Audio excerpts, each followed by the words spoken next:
la porte invisible. Élodie marchait, les pieds lourds sur le trottoir familier. Chaque jour était une copie du précédent.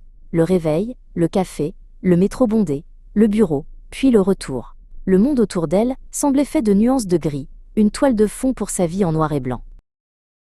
Elle ne voyait plus les détails, l'éclat d'une fleur sauvage poussant dans une fissure, le sourire d'un enfant sur un banc, ou la lumière dorée du soleil couchant qui filtrait entre les immeubles.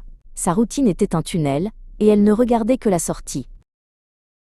Ce soir-là, cependant, quelque chose était différent. Peut-être était-ce la fatigue, ou peut-être la lune qui se levait, mais elle tourna dans une ruelle qu'elle n'avait jamais empruntée.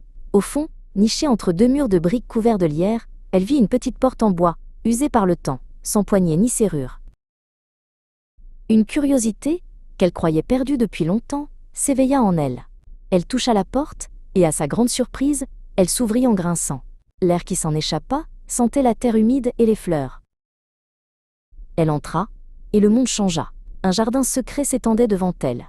Un havre de paix, au milieu du chaos urbain. Des roses de toutes les couleurs grimpaient sur des arches, et un petit ruisseau chantait, en s'écoulant vers un bassin. Au milieu de tout cela, un vieil homme était assis sur un banc, dessinant dans un carnet.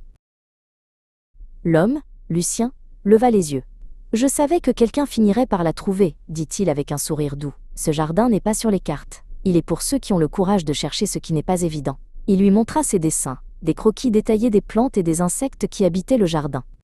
« La ville est pleine de ces endroits, » continua Lucien. « Des lieux oubliés, des histoires qui attendent d'être racontées. Les gens sont tellement pressés de vivre qu'ils oublient de regarder. » Il lui raconta l'histoire du jardin, créé il y a des décennies par un groupe d'artistes pour échapper à la monotonie de leur époque.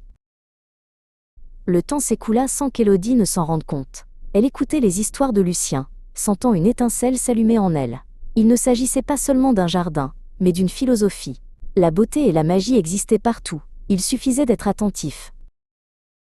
Quand elle partit, la lune était haute dans le ciel. Elle ne se sentait plus lourde. En marchant, elle remarqua les fissures dans le trottoir, non pas comme des défauts, mais comme des lignes de vie. Elle vit la lueur des lampadaires comme des étoiles, et les ombres des arbres comme des créatures endormies. Le lendemain, le réveil sonna, le café coula, et le métro était toujours bondé. Mais pour Élodie, le monde n'était plus en noir et blanc.